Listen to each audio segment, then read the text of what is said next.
Algunas escenas de este programa han sido representadas, incluyendo la descripción de investigaciones realizadas en la escena del crimen.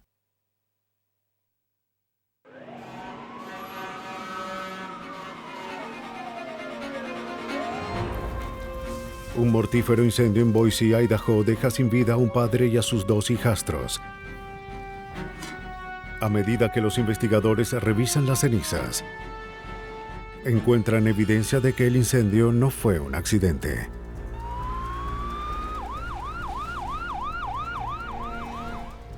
En el norte de California reportan la desaparición de un hombre, y todo parece indicar que se trata de un trágico accidente.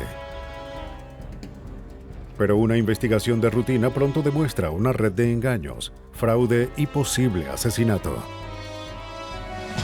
Cuando hay dinero involucrado, algunos depredadores no se detienen ante nada para ganar la confianza de sus víctimas, pero incluso las tramas más complejas pueden quedar descubiertas cuando hay quienes están decididos a hacer justicia para aquellos que han sido fatalmente traicionados.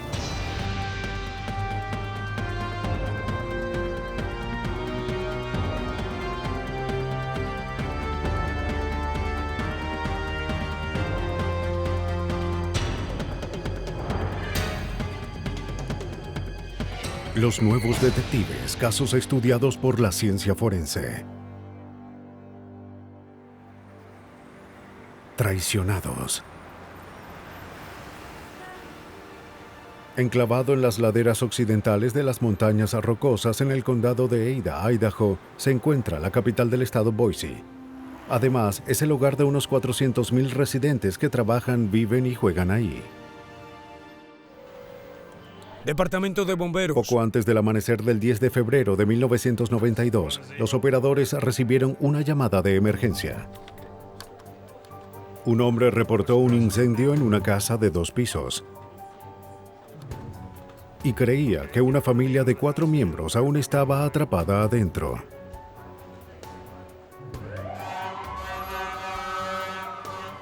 En minutos, bomberos y unidades de emergencia de la zona respondieron al llamado. Por acá. Alto. Más arriba. Creo que es suficiente así. ¡Vamos!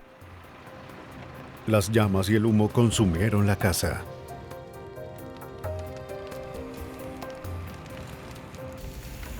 Los bomberos lucharon por apagar el incendio en el primer piso.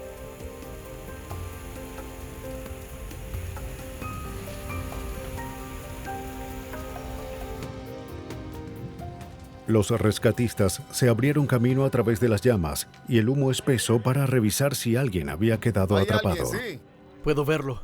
Ahí está. En una habitación del segundo piso encontraron a un hombre acostado inmóvil sobre la cama. Listo. ¡Vamos!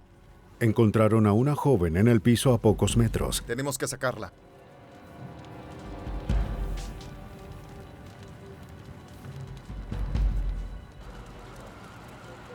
Durante la búsqueda, los bomberos recuperaron el cuerpo de un joven en otra habitación. Confirmen, 2, 3, 4. Lo tenemos. Sí, vamos a llevarlo. Todas las víctimas fueron llevadas afuera para darles primeros auxilios. Hay más víctimas. Tenemos 3 víctimas adentro. Pero a pesar de los esfuerzos de los rescatistas, los 3 fueron declarados muertos en la escena. El hombre que vivía en un anexo dentro de la casa le dijo a la policía que se despertó alrededor de las 4 de la madrugada por su alarma de incendios. Trató de despertar a la otra familia, pero no obtuvo respuesta. Identificó a las víctimas como Randy Rowe, de 34 años, y sus 2 hijastros. Y vi que las llamas No sabía el paradero de la madre de los niños, Robin Rowe, quien también vivía en la casa. Estamos en 1482. Entonces, 2 mujeres llegaron a la escena. Una se identificó como Robin Rowe, ¿Qué sucede? Oiga, no, esos son mis hijos. Lo sé, necesito que se quede usted visiblemente aquí. Necesito abatida que se por quede la aquí. noticia. El personal de emergencia llevó a la joven madre lejos de la casa. ¿Por qué mejor no venimos para acá? Su amiga, Joan McHugh, le dijo a la policía que Robin se había quedado dormida en su casa temprano esa noche. Robin la había despertado hacía un rato y quería ir a su casa. Tenía el presentimiento de que algo malo le había pasado a su familia. Empezaron a buscar. Los cuerpos de todas las víctimas fueron sacados de la escena y llevados a la oficina del médico forense para la autopsia. Porque se trataba de un incendio en el lado sur. Enseguida, el bombero Doug McGrew comenzó a buscar pistas que le indicaran cómo y por qué se había iniciado el incendio. Empecé por buscar la fuente de ignición como siempre hacemos, con una revisión alrededor del inmueble. Buscamos el lugar donde hubo menos daño y de ahí comenzamos a trabajar hacia las áreas más afectadas. Una vez que estamos dentro del lugar, comenzamos a cavar por capas a través de los restos y tratamos de determinar el punto exacto donde se inició el fuego. Casi de inmediato, los investigadores hicieron un extraño descubrimiento. El interruptor que controlaba la alarma de incendio de la familia estaba apagado. Vengan, por aquí. Pero eso no explicaba cómo se había iniciado el incendio. Y debido a que los daños eran tan extensos, encontrar las respuestas tomaría tiempo. Observen esto. En pocas horas, se hicieron las autopsias de Randy Rowe y los 2 niños. El médico forense encontró cantidades letales de hollín y monóxido de carbono en los pulmones y en las membranas mucosas de cada víctima.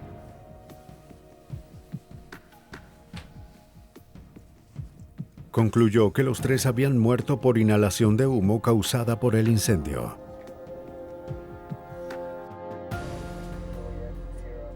En horas de la mañana, mientras continuaba la búsqueda del origen del incendio, los investigadores hicieron un descubrimiento inquietante entre las cenizas. En la alfombra y en una pila de ropa calcinada encontraron patrones de quemado que sugerían que se había vertido un líquido inflamable sobre el área.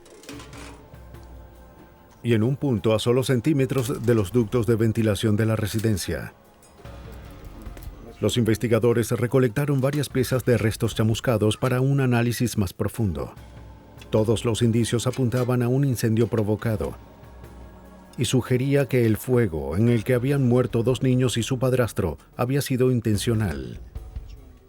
Observa esto. Para averiguarlo, el bombero estatal Don Dillard entregó las muestras quemadas de la casa al laboratorio criminal del estado de Idaho, ubicado en Pocatello. Él esperaba que al comparar una muestra quemada que se creía contenía un acelerante con otra que no fue tocada por el fuego, los criminalistas encontrarían respuestas. Lo que le pedí a nuestros criminólogos fue que compararan las 2 muestras, una que era evidencia y otra que creíamos que tal vez no contenía ningún tipo de acelerante. Ella compara esas 2 y al hacerlo esperamos llegar a la conclusión de que hubo o no el uso de un acelerante en el caso. La investigadora forense Susan Williamson comenzó a analizar las muestras, buscando la presencia de líquidos inflamables. Primero, Williamson introduce una tira de cinta de carbón en las latas selladas que contienen las muestras quemadas.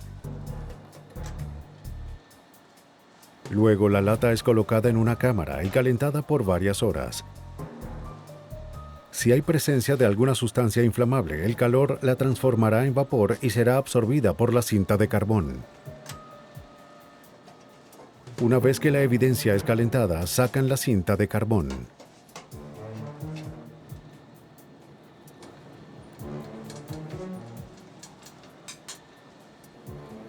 Para recuperar cualquier vapor atrapado, se le agregan solventes a la cinta para condensarlo.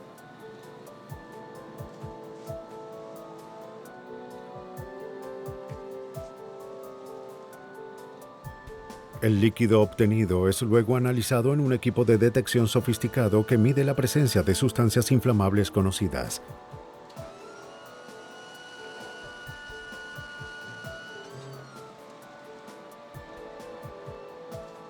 Una vez que culminó el proceso, Williamson analizó los resultados. Una de las muestras contenía un líquido inflamable y en este caso identifiqué un destilado de petróleo pesado. Estos pueden incluir sustancias como queroseno, combustible diésel 1 y 2, gasolina, gasóleos, fuel oil u otros. El análisis demostró que el fatal incendio fue provocado. Y lo más inquietante era que se trataba de un triple homicidio. Los investigadores forenses descubrieron que el incendio en una casa en el condado de Ada, Idaho, que cobró 3 vidas, era un triple homicidio.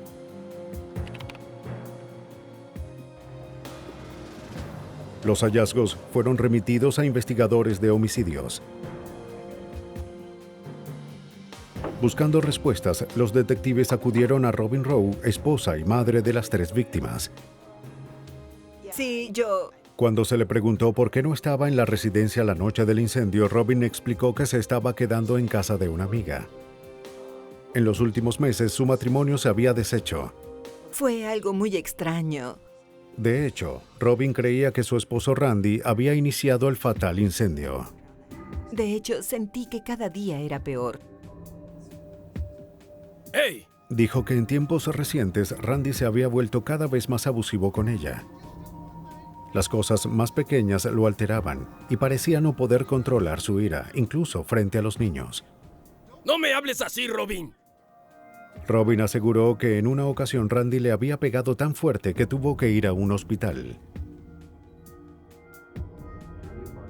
Horas antes del incendio, Randy la había llamado a la casa de su amiga y le exigió que regresara a su casa.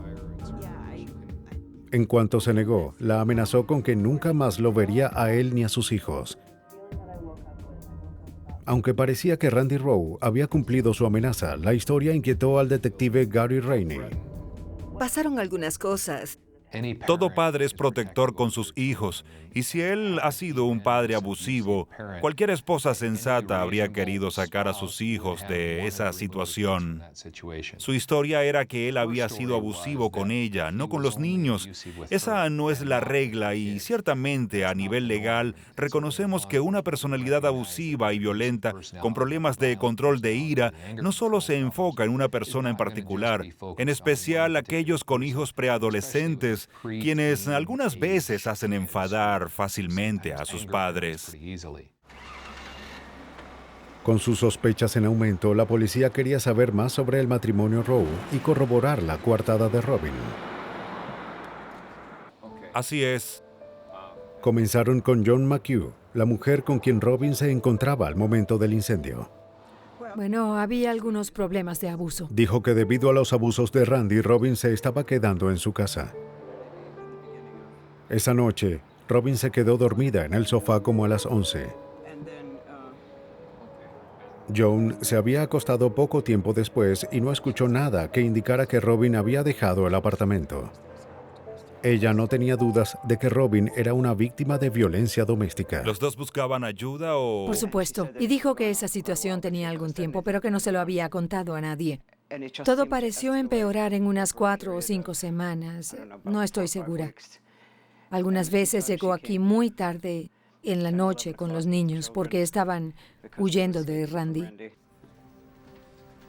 La información le dio a Robin Rowe una coartada sólida para el momento de las 3 muertes. Y los resultados del análisis forense hicieron plausible el hecho de que Randy Rowe se había quitado la vida y la de sus 2 hijastros en un vengativo impulso de ira. Pero esta teoría podía ser refutada. Me enteré que hubo problemas de violencia doméstica, pero un par de personas llamaron y supe, de acuerdo a ellos, que no había violencia doméstica. De manera que algo no encajaba.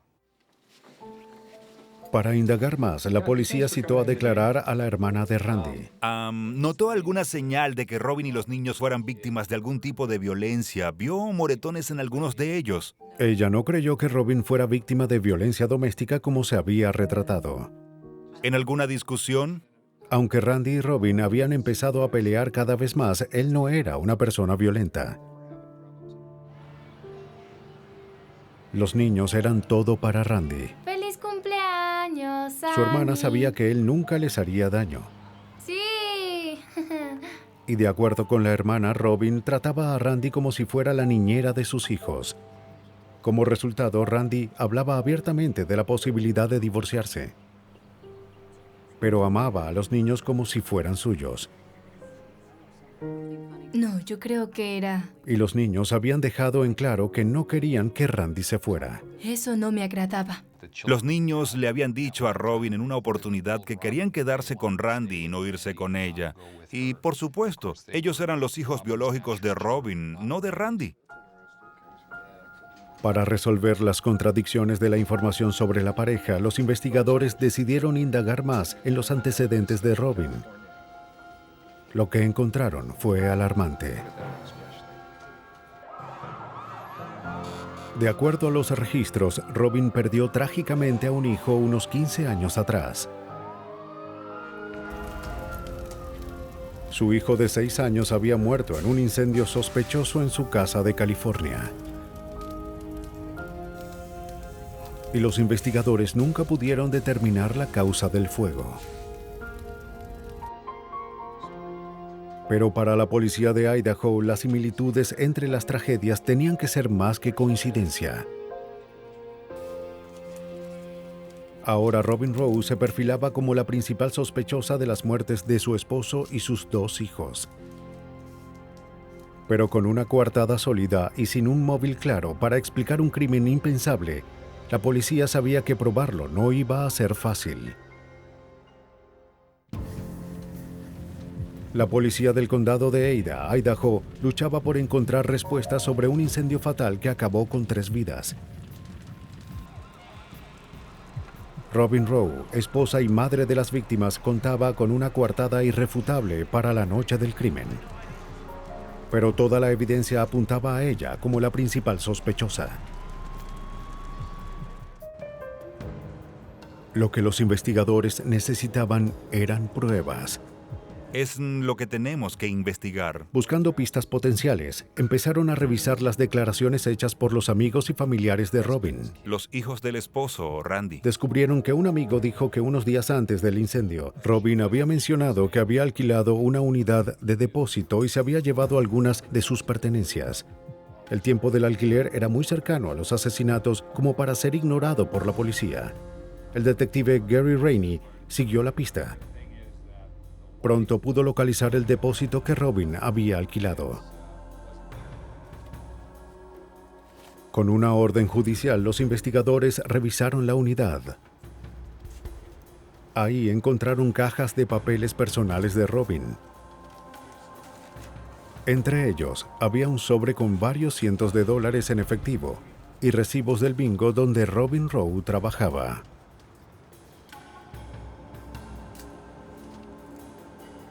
La policía también recolectó varias pólizas de seguros de vida a nombre del esposo y los 2 hijos de Robin Rowe. Ella era la única beneficiaria de todas las pólizas e iba a recibir más de $275,000 por las 3 muertes. Era una poderosa evidencia circunstancial del homicidio. Lo cierto es que tenía varias pólizas y uno de los hechos más inquietantes era que cobró las últimas 2, que estaban a nombre de los niños el 24 de enero. Y el incendio se produjo el 10 de febrero. Sin embargo, no era suficiente para arrestar a Robin Rowe. La policía interrogó a los compañeros de trabajo de Robin. No directamente, hubo una discrepancia sobre dinero. La gerente se sorprendió al saber que el efectivo y los recibos se habían encontrado en la unidad de depósito. Robin había reportado que los ingresos del último juego de bingo se habían destruido en el incendio donde su familia había muerto.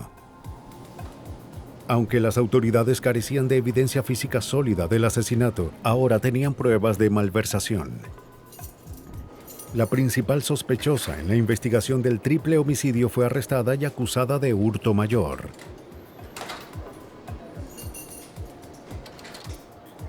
Pero la policía aún estaba lejos de probar que Robin Rowe era una asesina a sangre fría. Esperando encontrar una pista que destruyera su coartada, detalles del crimen fueron hechos públicos en los medios. Poco tiempo después, la policía recibió un dato. Un repartidor de periódicos local llamó y le informó a la policía que recordaba algo inusual la noche del incendio. Dijo que aquel día, mientras repartía la prensa alrededor de las 4 de la mañana, vio un auto alejándose de la casa. No estaba seguro del tipo de auto, pero lo describió como un modelo reciente de 4 puertas con luces traseras rectangulares.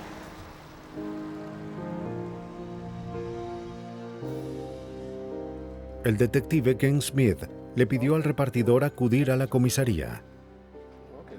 Antes de su llegada, habíamos dispuesto en el estacionamiento del departamento varios vehículos similares al de Robin Rowe, incluyendo su auto. Lo paseamos por el estacionamiento y le dijimos que buscara y viera si había algún vehículo que coincidiera con la descripción del que él había visto la mañana del incendio. Y cuando vio el auto de Robin Rowe, lo identificó de inmediato y declaró que era el mismo estilo, mismo color y parecido al auto que él había visto el día del incendio. ¿Estás seguro? Definitivamente es. El testigo había identificado un auto similar al de Robin Rowe cerca de la escena del crimen poco tiempo antes del incendio que consumió la casa. Sí, gracias. Los detectives aún tenían que superar un obstáculo mayor. La amiga de Robin, Joan McHugh, le había dado una coartada sólida para el momento de los homicidios. Aunque la policía no creía que Joan estaba mintiendo, tenían la teoría de que Robin había logrado escabullirse inadvertida del apartamento. El detective Gary Rainey estaba resuelto a averiguarlo. Concebí una situación hipotética para tratar de probar o descartar la presencia de Robin en el apartamento. Y eso implicaba confrontar a Joan con Robin con la idea de que ella se había levantado a mitad de la noche, a las 3:30, que era la hora que sabíamos que el incendio se había iniciado. De modo que Joan le dijera a Robin que bajó a tomar agua y ella no estaba ahí. Cuando Joan McHugh fue contactada, accedió a que la próxima vez que Robin la llamara desde la prisión, le iba a contar la historia falsa y grabaría la conversación. Joan estaba más que feliz de cooperar. Estoy segura, y no debería hablar por el detective Rainey, pero estoy segura de que él creía que en alguna parte de las llamadas ella destruiría todas sus coartadas, pero yo sabía que iba a explicarlo todo. Y él se iba a sentir como un tonto, porque era inocente. No hay manera de que una madre mate a sus hijos. Así que accedí a grabar la llamada. En la noche del 20 de febrero, Robin llamó a Joan desde prisión. ¿John? Sí, es Robin. Hay algo de lo que quería hablarte. Esa mañana bajé las escaleras y no estabas ahí. ¿A dónde fuiste? Sí, lo sé. Es que tuve que No salir. era la respuesta que esperaba. Robin repitió su historia de que alrededor de las 3:30 se despertó con el presentimiento de que algo malo le había pasado a su familia. Pero ahora agregó que había contactado a una psiquiatra y había dejado el apartamento para hablar con ella por 1 hora. En una grabación, Robin había destruido su coartada. Joan estaba devastada. Fue terrible. Y no sabía qué hacer después de que todo estaba grabado. No estaba segura de si llamar a Gary o agarrar la grabadora y arrojarla a la basura para que nadie se enterara. Pero yo lo sabría. Y es probable que suene dramático, pero Randy y los niños merecían más que eso. Así que llamé a Gary. Imagen de archivo. La policía contaba ahora con suficiente evidencia para acusar a Robin Rowe de 3 homicidios en primer grado. Basados en la evidencia, los detectives creían que en las primeras horas de la madrugada del 10 de febrero, Robin Rowe se escabulló de la casa de su amiga y volvió a su residencia. Y apagó la alarma de incendios.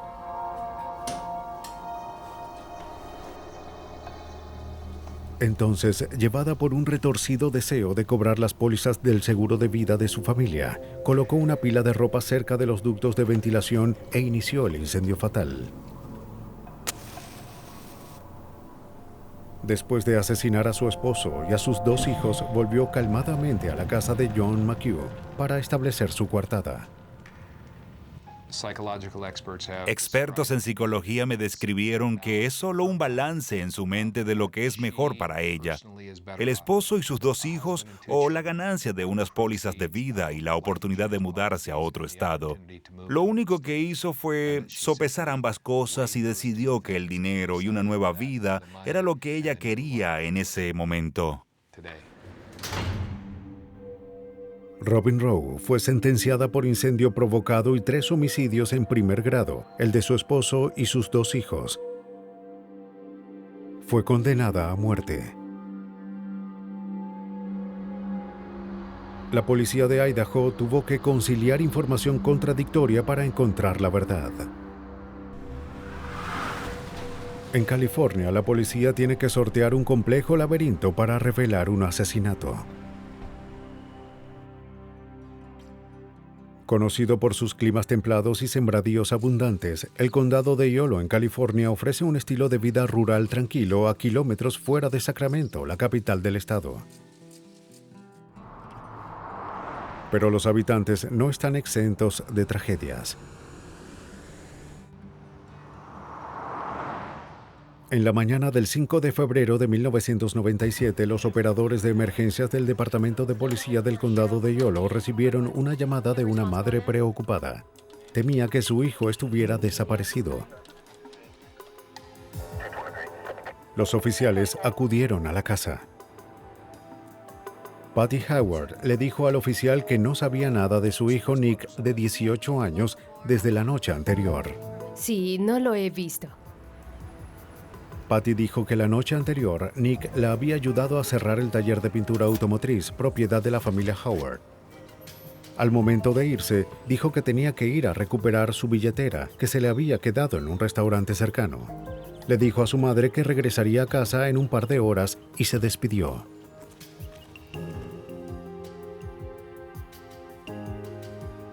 Tiene patillas largas y oscuras. Pero alrededor de la medianoche, Nick llamó y dejó un mensaje en la contestadora. Dijo que el carro le estaba fallando y que iba a llegar un poco tarde. Pero nunca llegó. La familia era muy unida y no era normal que Nick no llamara para reportarse. Es común que adolescentes desaparecidos regresen en pocos días. Pero para el detective Larry Ciaccattini del condado de Yolo, Nick Howard no parecía encajar en ese perfil. Esta es probablemente una de las familias más unidas que he visto. Todo indicaba que era una familia muy amorosa y muy cercanos. Que Nick hubiese llamado y no volviera a casa era algo que nunca había pasado. Los investigadores temían que las fallas del auto del joven hubieran conllevado a un accidente. La policía, amigos y familiares recorrieron su ruta usual. Pero luego de 2 días, la búsqueda resultó infructuosa. Entonces, 2 hombres que participaban en la búsqueda detuvieron una patrulla cerca de las orillas del río Sacramento. Habían descubierto marcas de neumáticos que iban desde el hombrillo hacia la ribera del río. ¿Aquí abajo? Sí, aquí mismo. ¿Por qué piensa que son de Nick? No sé, imaginé que nadie más habría dejado estas marcas allá abajo, no lo sé. Uno de los hombres, Ralph Marcus, de 42 años, dijo que era un amigo cercano de la familia Howard. Charles 22, creo que tenemos un 972 que se precipitó por un acantilado. Entendido. Ralph dijo que él y su compañero Jake Stanton estaban buscando a Nick cuando encontraron las marcas.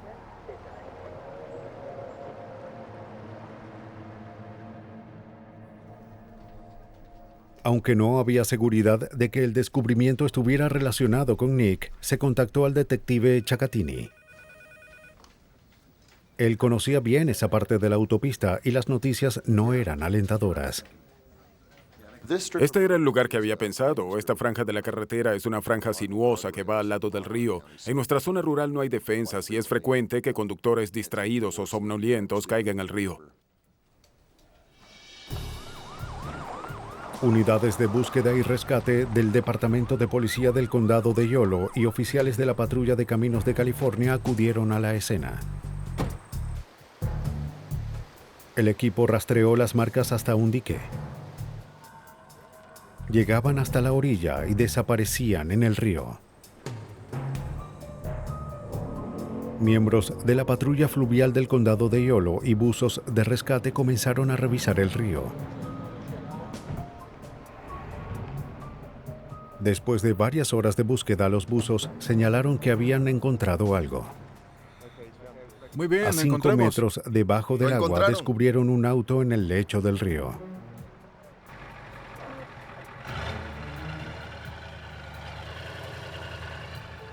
Una grúa sacó el auto del río pantanoso. El auto coincidía con la descripción del conducido por Nick Howard.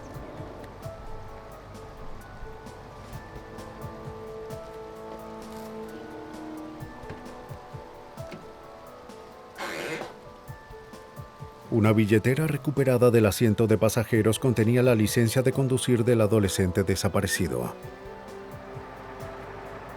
Los técnicos comenzaron a buscar pistas en el auto. En el piso encontraron los lentes de Nick. Estaban doblados como si su cabeza hubiera golpeado el tablero o el volante. Parece que los encontraron ahí. Sí, y como pueden ver, ahí quedó un recipiente abierto. Entonces, la policía notó que una capa de aceite cubría el interior del vehículo. Sáquenlo de ahí pronto. Parecía provenir de un recipiente de aceite de motor abierto ubicado en el asiento trasero. El vehículo fue remolcado a un estacionamiento para un examen más exhaustivo. Oficiales y buzos de la patrulla fluvial continuaron rastreando el área buscando indicios de Nick Howard. Pero no había rastros del adolescente. Si estaba inconsciente y sin el cinturón de seguridad cuando cayó al río, las poderosas corrientes podrían haber arrastrado su cuerpo a kilómetros de distancia. Con tantas preguntas sin respuestas, la policía buscó pistas que explicaran el accidente. Pero aparte de las marcas de neumáticos al lado de la vía, fue muy poco lo que se encontró. Lo normal es que si el vehículo cayó al agua a alta velocidad, vamos a tener rocas resquebrajadas, escombros, tal vez marcas de derrape, alguna evidencia física significativa.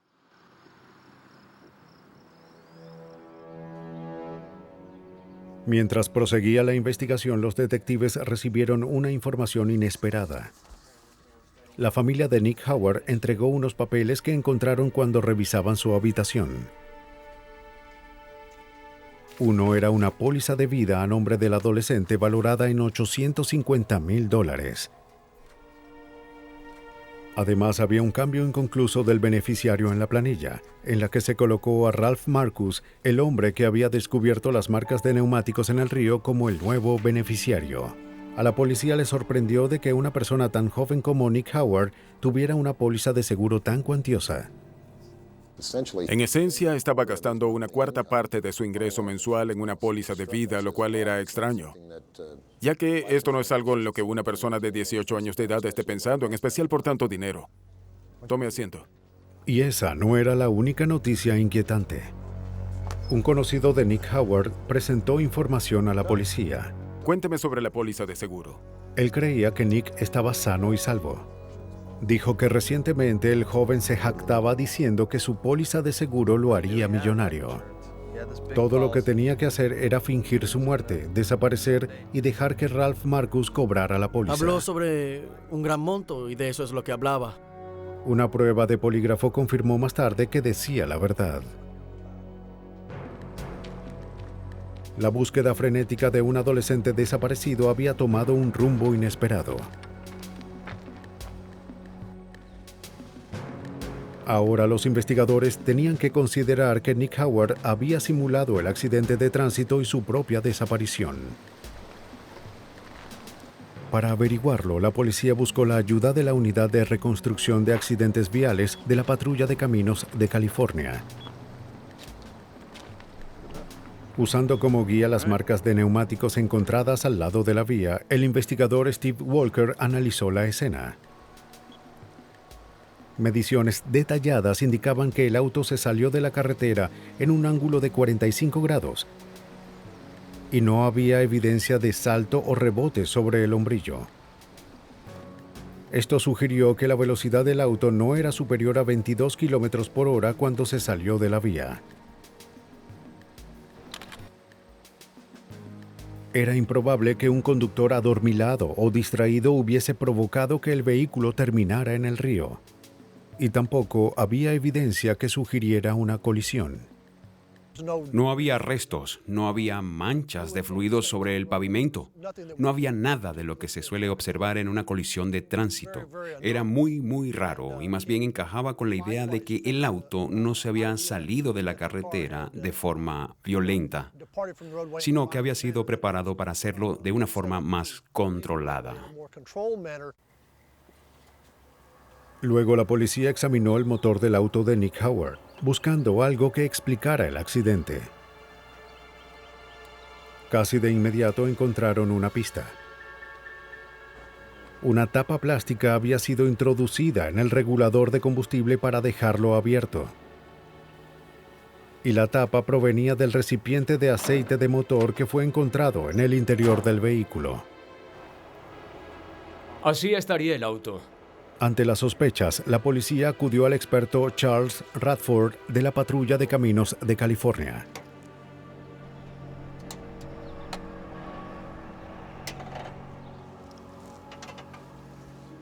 Para determinar el significado de los hallazgos, realizó un experimento. Acuñó una tapa en el regulador de combustible de un auto de transmisión manual. Puso una velocidad y prendió el motor. El motor aceleró hasta 6.000 revoluciones por minuto y avanzó dando tumbos. Y en segundos obtuvimos velocidades que alcanzaron los 32 km por hora y en cuarta una media de 24 km por hora en un rango entre 30 y 45 metros. Esto demostró que era muy fácil para alguien poner un auto en el río usando una tapa de un envase de aceite. Toda la evidencia que la policía había reunido apuntaba a creer que Nick Howard, de 18 años, había simulado su propia desaparición.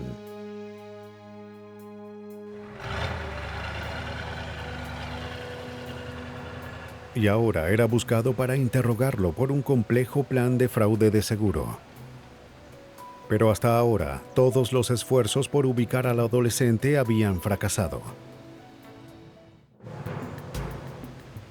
La policía del condado de Yolo, en California, continuó la búsqueda de Nick Howard, de 18 años. Mientras buscaban respuestas, descubrieron evidencia que sugería que el adolescente y su amigo Ralph Marcus habían simulado su desaparición. Como a las 5:11. Parecía tratarse de una complicada estafa de una póliza de seguros por $850,000. Pero con el paradero incierto de Nick Howard, la policía centró su foco en Ralph Marcus, el beneficiario de la póliza. La revisión de los antecedentes del hombre de 42 años intensificó las sospechas del detective Larry Ciacatini de que la desaparición era un engaño y que Marcus estaba involucrado. Ralph Marcus tenía antecedentes de robo, fraude de identidad, fraude de seguros y fraude de bancarrota. Era distribuidor de drogas. Durante un interrogatorio, Marcus negó estar involucrado en la desaparición de Nick y dijo que no sabía nada sobre una estafa de seguros. Cuénteme de su relación con Nick. Ralph dijo que por años había sido amigo de la familia Howard, que Nick era como su ahijado. Estaba consternado al saber que era beneficiario de la póliza de seguro de vida de Nick. Ralph dijo que no estaba interesado en el dinero. La policía sintió que mentía. Pero sin evidencia sólida no tenían más opción que dejarlo ir. La investigación estaba en un punto muerto. Entonces, el 25 de febrero de 1997, 3 semanas después de la desaparición de Nick, la investigación dio un vuelco.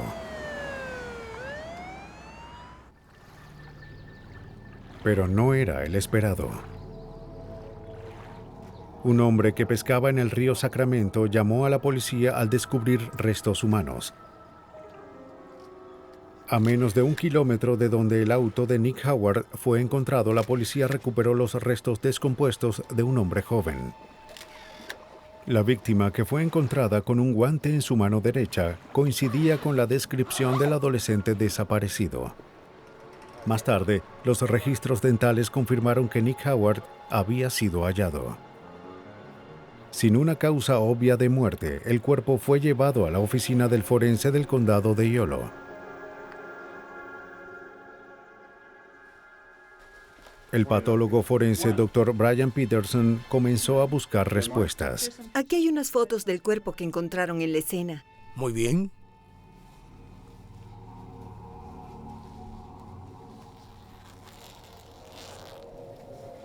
Un examen más detallado del guante y la ropa mostraron que no había rastros de aceite de motor. Y eso sugería que Nick no estaba dentro de su auto cuando éste entró al agua. Para el detective Ciaccattini, esto no tenía sentido.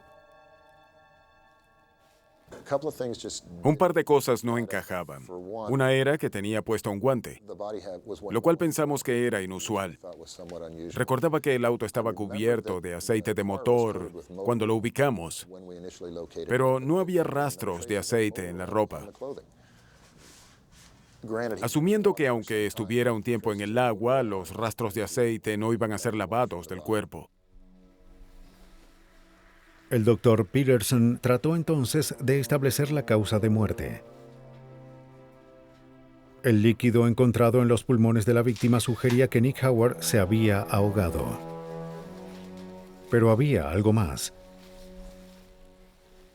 Adicionalmente, había cambios consistentes con estrangulación manual como hemorragia en los músculos del cuello. Nick Howard había sido asesinado. Para la familia Howard y los investigadores, el descubrimiento fue devastador. Además de la pérdida trágica, ahora estaba claro que Nick Howard no había simulado su desaparición. Y ahora Ralph Marcus era el principal sospechoso de su muerte. Ahora teníamos un cuerpo. Ya habíamos determinado con cierta certeza que el cuerpo no estaba en el auto cuando cayó al agua. Teníamos un cobro potencial de $850,000 del seguro de vida y al beneficiario, y estábamos haciendo todo lo posible para llegar al fondo del asunto y averiguar lo que en verdad había pasado.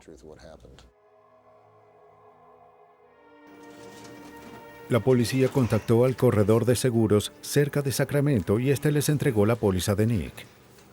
Según los registros, Nick se presentó pocas semanas antes de su desaparición solicitando que Ralph Marcus fuera nombrado su nuevo beneficiario, pero no hizo todo el papeleo y el cambio no se completó.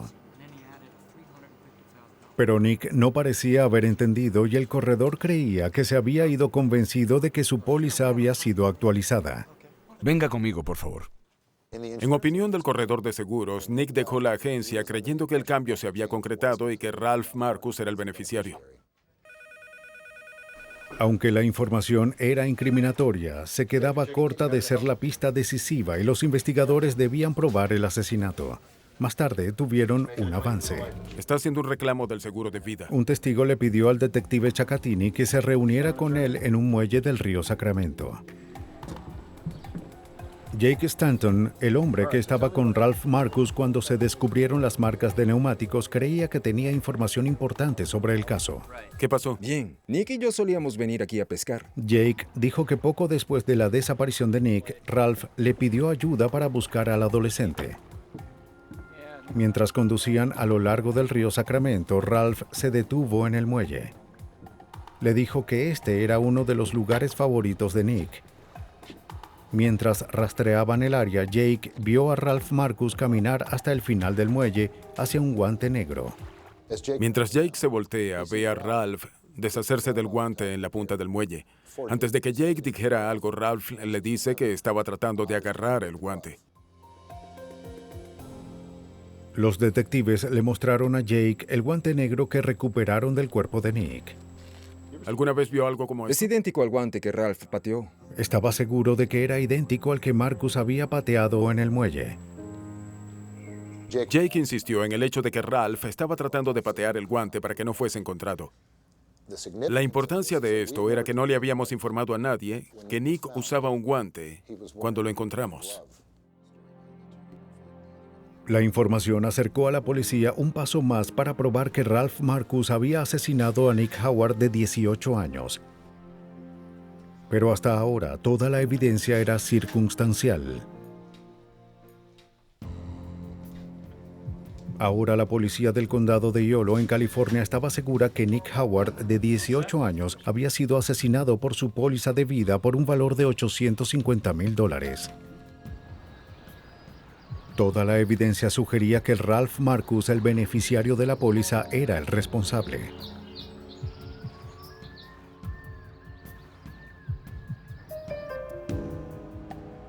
El sospechoso fue citado para otra entrevista. La policía le mostró el guante negro que había sido recuperado de la víctima. Aunque testigos vieron a Marcus patear un guante idéntico en el río Sacramento, él negó haberlo visto antes. Marcus continuó insistiendo en que no tenía conocimiento de la póliza de vida de Nick y que no estaba involucrado en su muerte. Destacó que había hecho grandes esfuerzos para ayudar a encontrar a Nick después de su desaparición. Pero los detectives creían que Ralph Marcus había hecho eso solo para desviar la atención sobre él. Sí, de acuerdo. Muchas gracias. Las autoridades consiguieron una orden para registrar la casa que Ralph compartía con su madre. Ahí encontraron varios documentos relacionados con la póliza de seguro de Nick Howard y que Marcus estaba en el proceso de reclamar los $850,000. El sospechoso conocía bien la póliza de vida de Nick, algo que negó repetidamente. Fue puesto bajo arresto y acusado de homicidio en primer grado. La policía creía que Ralph Marcus había logrado convencer a Nick Howard, de 18 años, a fingir su propia muerte después de nombrarlo beneficiario de su póliza de vida. Pero Marcus nunca tuvo la intención de repartir el dinero. Una vez que el plan estaba listo, golpeó y estranguló al adolescente y lo lanzó al río para que muriera.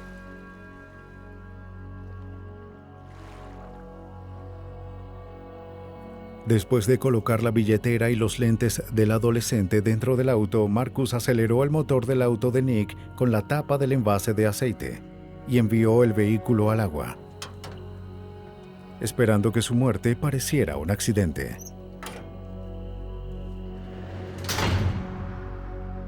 Ralph Marcus fue sentenciado a cadena perpetua por el homicidio en primer grado de Nicholas Howard.